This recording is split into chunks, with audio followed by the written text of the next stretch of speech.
মুন্সিগঞ্জে বৈষম্য বিরোধী ছাত্র আন্দোলনে হতাহতদের পরিবারের সদস্য ও স্বজনদের সাথে মতবিনিময় করেছেন বৈষম্য বিরোধী ছাত্র আন্দোলনের কেন্দ্রীয় সমন্বয়ক দল।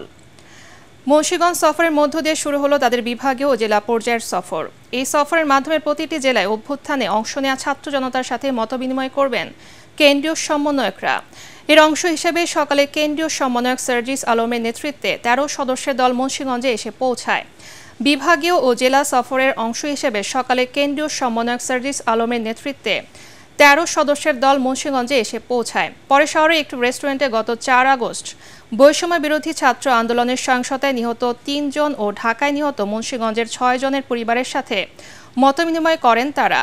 ছাত্র জনতার আন্দোলনে মুন্সিগঞ্জের সুপার মার্কেট এলাকায় গুলিবিদ্ধ হয়ে নিহত হন মুন্সিগঞ্জ শহরের রিয়াজুল ফরাজি, মোহাম্মদ সজল ও নূর মোহাম্মদ ডিপজল।